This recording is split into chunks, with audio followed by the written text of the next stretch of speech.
हाँ तो चलिए बच्चों, देखिए प्रश्नावली 4.2 का दूसरा सवाल बोर्ड पे हम लिख दिए हुए हैं। देखिए वो दूसरे सवाल में कहा गया है उदाहरण 1 में दी गई समस्याओं को हल कीजिए। कह रहे हैं उदाहरण 1 में दी गई समस्याओं को हल कीजिए। तो आप लोग बुक में उदाहरण 1 ढूंढ लीजिए। उसमें देखिए पहली समस्या यही दी गई है जिसमें लिखा है जान और जीवंती दोनों के पास कुल मिलाकर 45 कंचे हैं। दोनों 5-5 कंचे खो देते हैं और अब उनके पास कंचों की संख्या का गुणनफल 124 है। हम जानना चाहेंगे कि आरंभ में उनके पास कितने कितने कंचे थे। यानी कि हम जानना चाहेंगे कि आरंभ में मतलब शुरुआत में जान और जीवंती के पास कितने कितने कंचे थे। यानी जान और जीवंती के पास कितने कितने कंचे शुरुआत में थे, इसी का उत्तर बताना है, इसी को ज्ञात करके बताना है। तो देखिए बच्चों कैसे हल करना है। तो यहाँ देखिए लिखा है जान और जीवंती दोनों के पास कुल मिलाकर 45 कंचे हैं। जान और जीवंती दोनों के पास कुल मिलाकर कितने कंचे हैं? 45 कंचे हैं। तो इसे हल करने के लिए हम सबसे पहले क्या करें, मान लिया जाए, मान लें कि जान के पास कंचों की संख्या यक्स है। यानी जान के पास यक्स कंचे हैं। जैसे देखिए जान और जीवंती दोनों का टोटल मिला के कितने कंचे हैं? 45 कंचे हैं। अगर हम ये मान लें कि जान के पास यक्स कंचे हैं तो जीवंती के पास कितने कंचे होंगे? तो टोटल में से ये जो टोटल कंचों की संख्या है उसमें से जान के पास जितने कंचे हैं उसे हटा दिया जाए तो जीवंती के पास कंचों की संख्या मिल जाएगी। तो देखिए अगर जान के पास यक्स कंचे हैं तो जीवंती के पास कंचों की संख्या कितनी होगी? तो टोटल में से जान के पास जितने कंचे हैं वही घटा के लिखिए। तो 45 माइनस यक्स। तो अगर जान के पास यक्स कंचे हैं तो जीवंती के पास कंचों की संख्या कितनी होगी? 45 माइनस यक्स। अब इन दोनों को आप जोड़ के देख लीजिए तो दोनों के पास टोटल कंचों की संख्या 45 ही आएगी। क्या जोड़ के देख लीजिए। तो यही यहाँ लिखा जाए हल में, माना जान के पास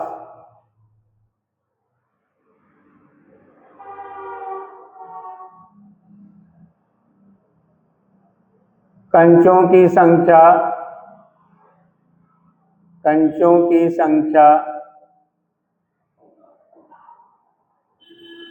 बराबर यक्स। यानी जान के पास यक्स कंचे हैं ऐसा हम मान लिए। तब जीवंती के पास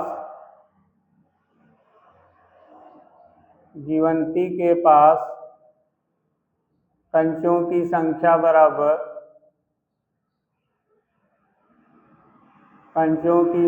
बराबर कितनी हो जाएगी? 45 माइनस यक्स। 45 माइनस यक्स कंचे जीवंती के पास माने जाएंगे। अब सवाल में कह रहे हैं कि दोनों 5-5 कंचे खो देते हैं। दोनों मतलब जान और जीवंती दोनों 5-5 कंचे खो देते हैं।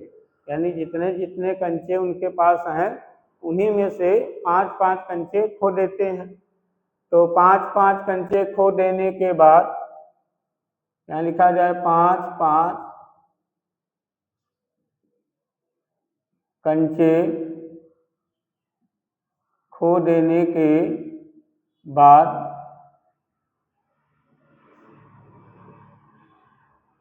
5-5 कंचे खो देने के बाद जान के पास कंचों की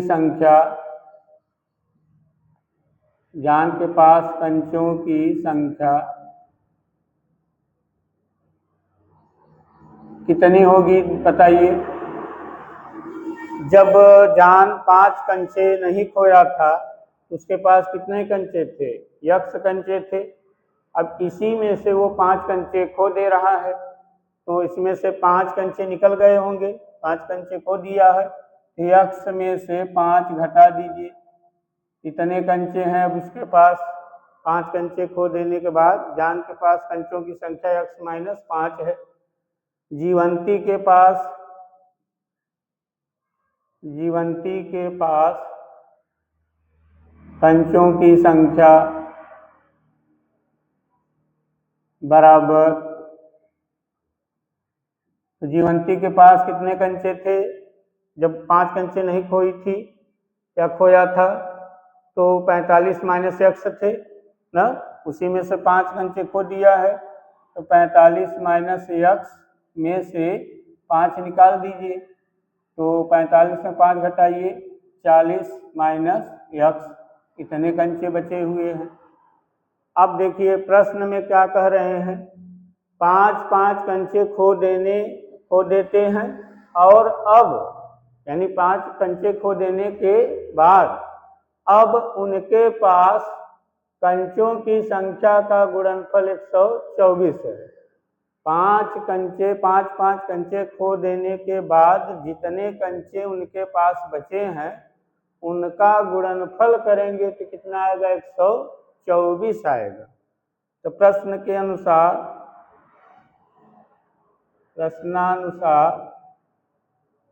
5 कंचे खो देने के बाद जितने कंचे उनके पास बचे हैं उनका गुणनफल करेंगे कितना आएगा? 124। तो 5 कंचे खो देने के बाद 5 कंचे खो देने के बाद जान के पास कितने कंचे बचे हैं? X minus 5। और जीवंती के पास कितने कंचे बचे हैं? 40 माइनस यक्स। कह रहे हैं इन दोनों का गुणनफल किसके बराबर है? 124 के बराबर है। अब इसे हल करके एक द्विघात समीकरण बनाइए। इसे हल कीजिए, एक द्विघात समीकरण बनाइए। द्विघात समीकरण बनेगा तो उसका गुणनखंड कीजिए, गुणनखंड करेंगे तो यक्स का मान मिलेगा, 2 मिलेगा। तो तब उसके बाद बताएंगे कि उनके पास कितने कितने कंचे थे। तो इनका गुणा किया जाए, तो गुणा करें, यक्स का गुणा 40 में कीजिए, 40 से यक्स, फिर यक्स का गुणा माइनस यक्स में कीजिए, माइनस यक्स स्क्वायर, 5 का गुणा 40 में कीजिए 200, और 5 का गुणा यक्स में कीजिए प्लस 5 यक्स बराबर 124।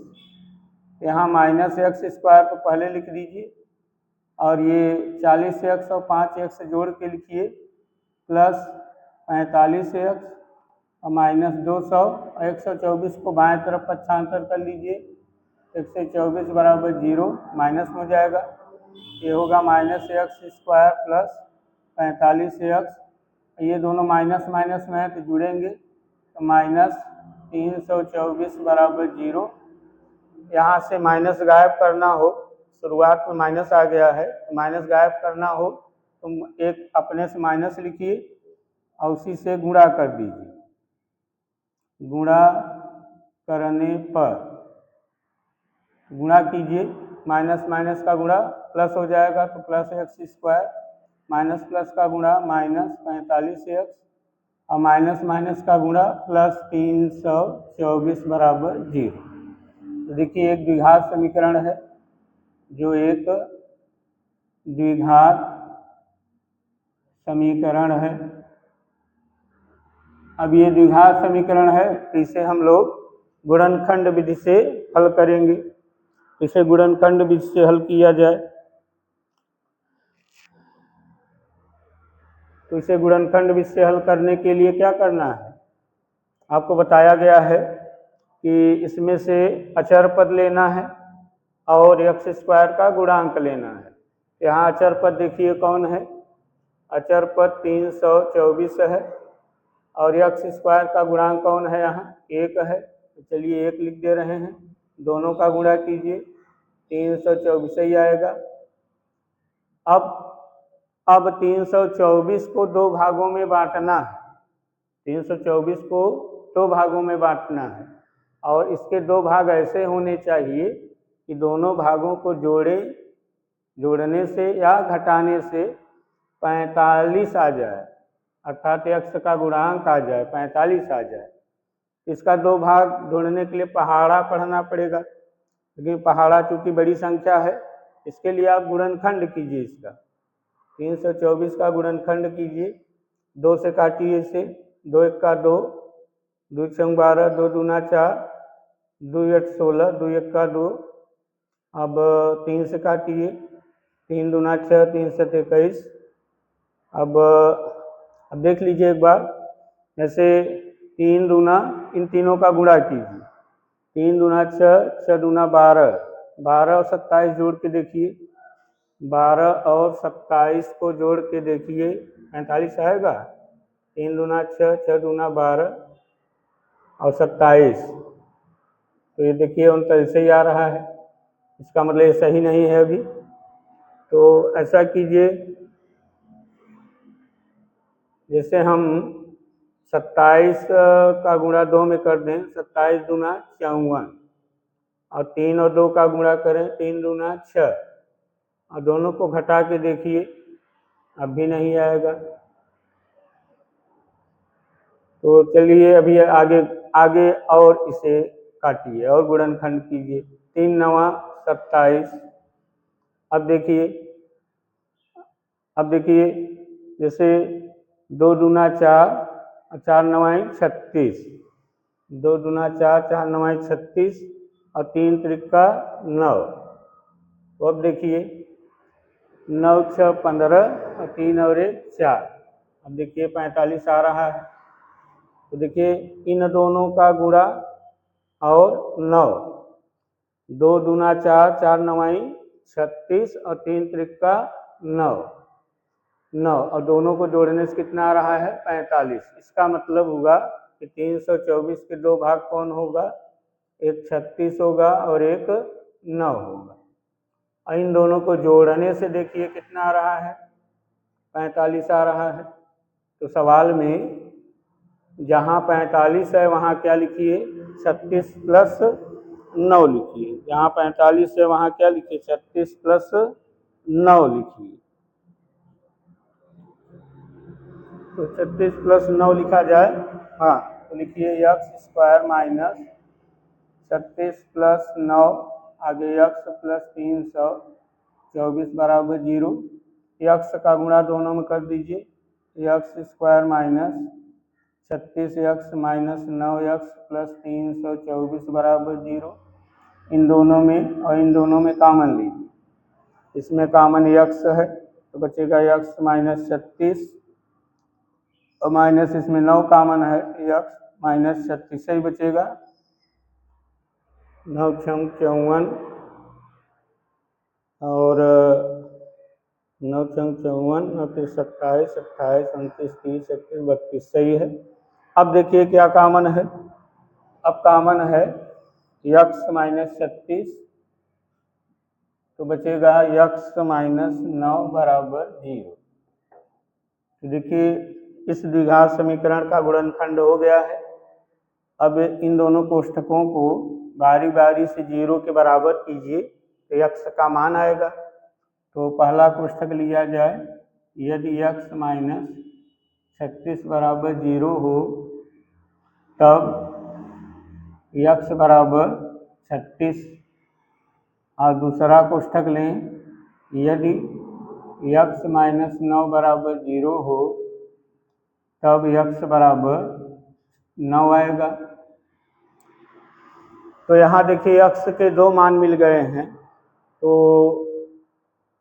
जब x का मान 36 लेके चलें, x का मान कितना लेके चलें? 36। तो जब x बराबर 36 तब, जब x का मान 36 है तब जान के पास कंचों की संख्या कितनी होगी? x का मान 36 रख के देखिए, क्योंकि 36 लेके चले हैं। तो अगर x का मान 36 लेके चल रहे हैं तो जान के पास कंचों की संख्या कितनी मानी जाएगी? 36। और जीवंती के पास कंचों की संख्या कितनी मानी जाएगी? 45 में से 36 घटाने से जो आएगा, तो 45 में 36 घटाएंगे कितना आएगा, 9 आएगा। तो यहाँ लिखें तब जान के पास कंचों की संख्या बराबर 36 और जीवंती के पास कंचों की संख्या बराबर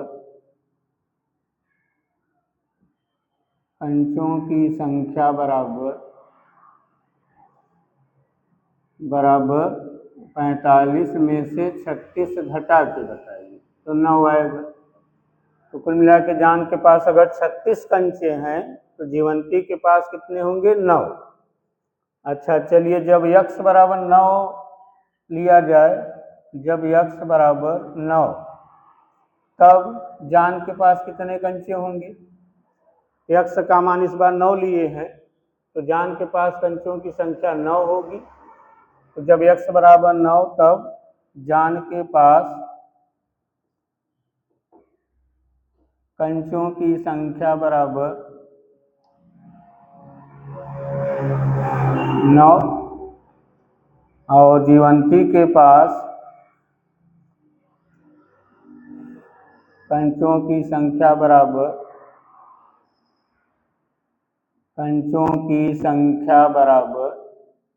45 में से x का मान 9 घटा दीजिए, हमारे 45 माइनस 9 बराबर 36। ये सब उत्तर हैं बच्चों, यही सब क्या है, उत्तर है, ये भी उत्तर है। तो कुल मिला के अगर जान के पास 36 कंचे हैं, जैसे पूछे हैं ना कि आरंभ में उनके पास कितने कितने कंचे थे, तो अगर आप जान के पास 36 कंचे बताएंगे तो जीवंती के पास 9 कंचे होंगे, और अगर जान के पास 9 कंचे बता रहे हैं तो जीवंती के पास 36 कंचे होंगे। कुल मिला के 36 और 9 ये कंचों की संख्या है।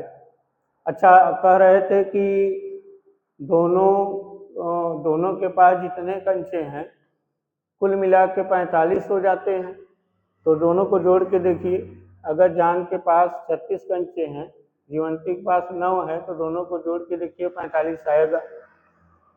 तो कहने का मतलब बच्चों सही है ये। और चेक करना हो तो चेक कर सकते हैं आप कि हमारा उत्तर सही है कि नहीं। जैसे मान के चलिए कि 36 कंचे जान के पास है और जीवंती के पास कितने हैं, 9।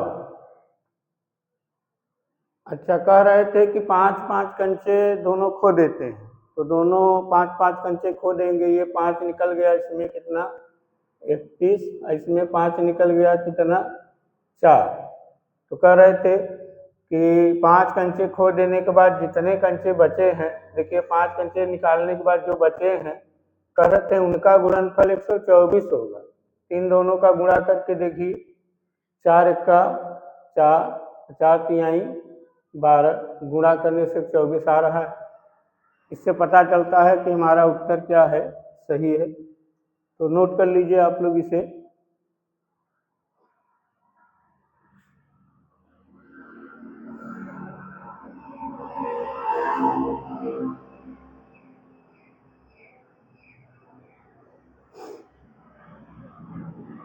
चलिए इसे मीट दे रहे हैं।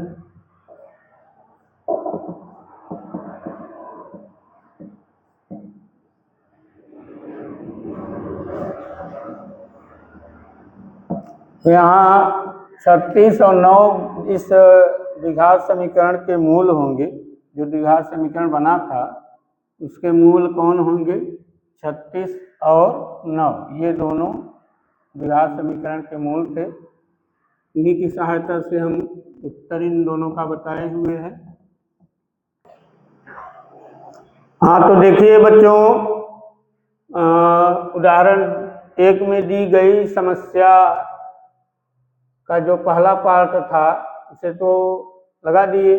अब ये दूसरा पार्ट ये है, ये भी उदाहरण 1 में दिया गया था। तो देखिए इसमें क्या कहा जा रहा है, लिखा है एक कुटीर उद्योग एक दिन में कुछ खिलौने निर्मित करता है।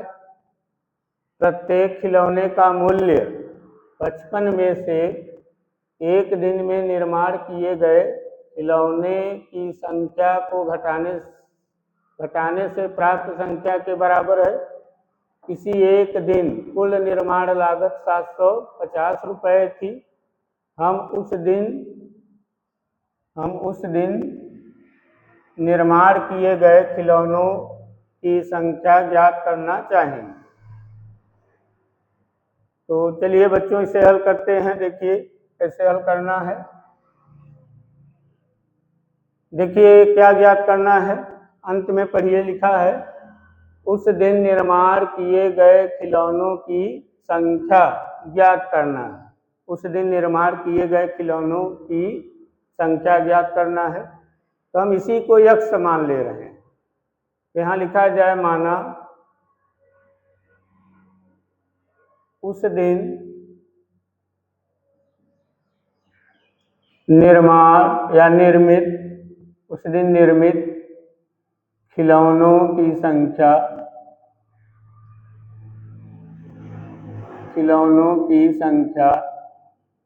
बराबर यक्ष। माना उस दिन निर्मित खिलौनों की संख्या कितनी है, यक्ष।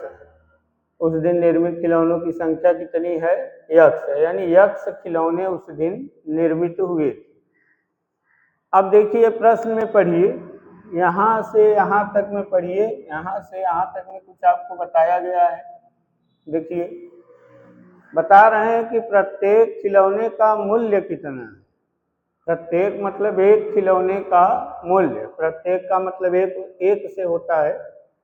तो प्रत्येक खिलौने का मूल्य अर्थात एक खिलौने का मूल्य बता रहे हैं। देखिए कितना, एक खिलौने का मूल्य बता रहे हैं 55 में से उस एक दिन में निर्माण किए गए खिलौनों की संख्या को घटाने से प्राप्त संख्या के बराबर है।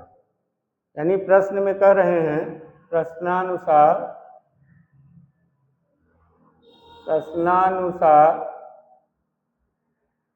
एक खिलौने का मूल्य या प्रत्येक खिलौने का मूल्य, हम एक ही लिख दे रहे हैं, एक खिलौने का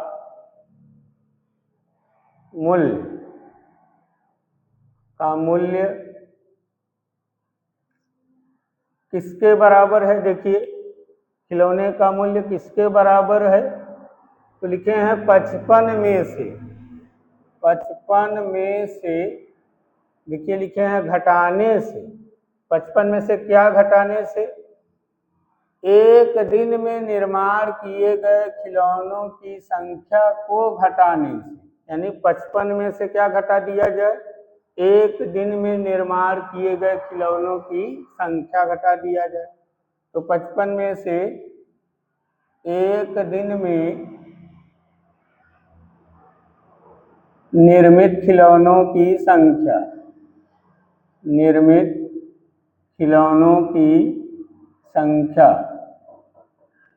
एक दिन में निर्मित खिलौनों की संख्या, तो यही लिखे हैं, चाहे पढ़ के देखिए आप। लिखे हैं प्रत्येक मतलब एक खिलौने का मूल्य 55 में से एक दिन में निर्माण किए गए खिलौनों की संख्या को घटाने से प्राप्त संख्या के बराबर है। एक खिलौने का मूल्य 55 में से एक दिन में निर्मित खिलौनों की संख्या को घटाने से प्राप्त संख्या के बराबर है। मतलब 55 में से एक दिन में निर्मित खिलौनों की संख्या घटा दीजिए, जितना आएगा वही है एक खिलौने का मूल्य। तो बराबर हो जाएगा 55 और माइनस। अब देखिए एक दिन में निर्मित खिलौनों की संख्या कितनी है, इसी चीज को हम माने हैं। देखिए उस दिन या एक दिन में निर्मित खिलौनों की संख्या कितनी है, यक्ष है। यहाँ यक्ष लिखिए, तो 55 माइनस यक्ष रुपया होगा एक खिलौने का मूल्य। अब आगे कह रहे हैं कि अच्छा आगे बाद में, पहले देखिए ये कितने खिलौने का मूल्य है, एक खिलौने का मूल्य है, एक खिलौने का मूल्य है 55 माइनस यक्ष रुपये। अच्छा, उस दिन कितने खिलौने बनाए गए थे? यक्ष खिलौने बनाए गए थे। देखिए लिखे हैं, उस दिन निर्मित खिलौनों की संख्या कितनी है? यक्ष है। तो अगर एक खिलौने का मूल्य इतना रुपया है तो उस दिन जितने खिलौने बनाए गए थे उन खिलौनों का टोटल मूल्य कितना होगा? तो उस दिन कितने खिलौने बनाए गए थे? यक्ष। एक खिलौने का मूल्य कितना है? इतना है। इसलिए उस दिन जितने खिलौने बनाए गए थे उनका मूल्य निकाला जाए।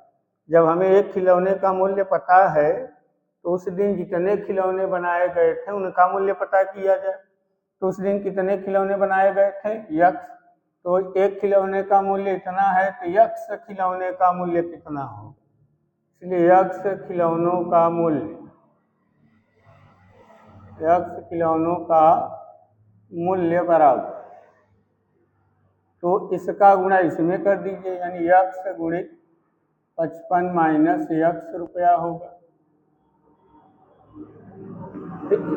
ये एक खिलौने का मूल्य है और ये यक्ष खिलौनों का मूल्य है, क्योंकि यक्ष खिलौने कुल बनाए गए थे, यक्ष खिलौने का मूल्य ये माना जाएगा। अब सवाल में दिया है कि किसी एक दिन, यानी एक दिन में, किसी एक दिन कुल निर्माण लागत कितना था? 750। इसका मतलब हुआ कि एक दिन में जितने खिलौने बनाए गए थे उसका कुल निर्माण लागत कितना था? 750। एक दिन में जितने खिलौने बने थे उसका कुल निर्माण लागत कितना था? 750। तो दिया है किसी एक दिन कुल निर्माण लागत, कुल निर्माण लागत कितना है? 750 रुपये। ये मूल्य कब का है? एक दिन में जितने खिलौने बनाए गए थे उनका कुल निर्माण लागत इतना है, और एक दिन में कितने खिलौने हम लोगों के अनुसार बनाए गए थे? यक्ष। यक्ष खिलौनों का कुल निर्माण लागत कितना है? इतना है। चाहे तो इसे आगे बढ़ा गुणा करके भी लिख सकते हैं। तो ये सवाल वालों के अनुसार एक दिन में जितने खिलौने बने थे उसका कुल निर्माण लागत कितना है, और हम लोगों के अनुसार एक दिन में जितने खिलौने बने थे उसका कुल निर्माण लागत ये है। तो हम लोग इन दोनों को बराबर कर सकते हैं, इन दोनों को बराबर करके लिखिए। तो प्रश्न के अनुसार दोनों को क्या कीजिए? बराबर कर दीजिए। तो यक्ष गुणित 55 माइनस यक्ष बराबर 750। गुणा कीजिए, यक्ष का गुणा 55 में, 55 यक्ष माइनस यक्ष स्क्वायर बराबर 750। 750 को बाएं तरफ पक्षांतर कर लीजिए तो माइनस यक्ष स्क्वायर प्लस 55 यक्ष और माइनस 750 बराबर 0। ये माइनस गायब करना है तो माइनस से गुणा कर दीजिए। माइनस से गुणा करने पर, तो माइनस से गुणा करेंगे तो यक्स स्क्वायर प्लस 55 यक्स, नहीं माइनस 55 यक्स हो जाएगा, और प्लस 750 बराबर 0 हो जाएगा। अब ये एक द्विघात समीकरण है, जो एक द्विघात समीकरण है। अब ये द्विघात समीकरण है तो इसे गुणनखंड भी से हल करना होगा। इसे हल किया जाए, इसे यहाँ देखिए अचर पद कौन है? 750 है, और यक्स स्क्वायर का गुणांक क्या है? यक्स स्क्वायर का गुणांक यहाँ 1 है, तो गुणा करेंगे तो कितना आएगा? 750 ही आएगा। अब इस 750 को दो भागों में क्या करना है? बांटना है। इसको दो भागों में बांटिए, और इसके दो भाग ऐसे होने चाहिए कि दोनों भागों को जोड़ने से अथवा घटाने से 55 जरूर आए। इसके लिए इसका क्या कीजिए? गुणनखंड थोड़ा कर दीजिए। 750 का देखिए 2 से काटिए, 2 तिहाई 6, 1 बचा 2 सत्ते 14, 2 पंचे 10, 2 पंचे 10, 2 सत्ते 14 15, 2 तिहाई 6 60। अब ये 2 से नहीं कटेगा, 3 से काटिए, 3 एक्का 3, 3 दूना 6, 3 पचे 15। अब ये देखिए 3 से भी नहीं कटेगा, 5 से काटिए, 5 दूना 10 और 5 पचे 25। अब देखिए 5 तिहाई 15, 15 दूना 30, 5 तिहाई 15, 15 दूना 30, यहाँ गुणा करने से 30 आया। और ये 25, 30 25 जोड़िए 55 आएगा। यहाँ से गुणा करने से कितना मिल रहा है 30, और प्लस यहाँ से 25, दोनों को जोड़ने से 55 आ रहा है। तो ठीक है, इसका दो भाग कौन सही होगा, एक 30 होगा, एक 25 होगा, और दोनों को जोड़ने से कितना आ रहा है 55 आ रहा है। तो सवाल में क्या कीजिए, यहाँ 55 है, वहाँ 30 प्लस 25 लिखिए। तो लिखिए एक्स स्क्वायर माइनस 30 प्लस 25, आगे एक्स प्लस 750 बराबर 0। तो x square minus 30 x minus 25 x plus 750 बराबर 0। दो पदों का समूह बना लीजिए, जोड़ा बना लीजिए, अब कॉमन लीजिए। पहले इसमें कॉमन लीजिए, देखिए इसमें क्या कॉमन है, यक्स कॉमन है तो बचेगा यक्स माइनस 30 बचा, और यहाँ देखिए 25 कॉमन होगा, माइनस 25, तो बचेगा यक्स माइनस 25 से इसे काटिए, 25 यहाँ 75, 30 बचेगा बराबर 0। यक्स माइनस 30 और यक्स माइनस 25 बराबर 0। तो दोनों कोष्ठकों को हल करेंगे तो यक्स माइनस 30 बराबर 0 हो, तब यक्स बराबर कितना आएगा 30, और दूसरा कोष्ठक यदि यक्स माइनस 25 बराबर 0 हो, तब यक्स बराबर कितना आएगा 25। इसका मतलब यक्स का मान 2 तो मिला है, यही दोनों मूल हैं इस द्विघात समीकरण के, ये दोनों क्या हैं मूल है, उत्तर है। तो चलिए यक्स हम क्या माने थे, देखिए यहाँ उस दिन निर्मित खिलौनों की संख्या को यक्स माने थे। तो अगर हम यक्स का मान 30 लेके चले, यक्स का मान 30 लेके चले, तो उस दिन निर्मित खिलौनों की संख्या कितनी मानी जाएगी 30। और अगर 25 लेके चलें यक्स का मान, तब उस दिन निर्मित खिलौनों की संख्या कितनी मानी जाएगी 25। तो 30 25 दोनों सही माने जाएंगे। तो यहाँ लिख दीजिए, अतः उस दिन निर्मित खिलौनों की संख्या, उस दिन निर्मित खिलौनों की संख्या 30 या 25 है, उत्तर।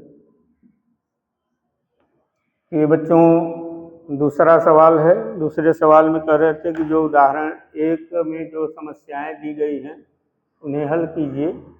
उदाहरण 1 में 2 समस्याएं दी गई थी, ज्ञान और जीवंती वाला और ये कुटीर उद्योग वाला, तो दोनों को हल कर दिए हैं। तो चलिए बच्चों आज की वीडियो यहीं तक। अब अगले वीडियो में जो तीसरा सवाल है 3 4 5 6 सभी सवालों को हम एक ही वीडियो में बता देंगे। तब तक के लिए नमस्कार।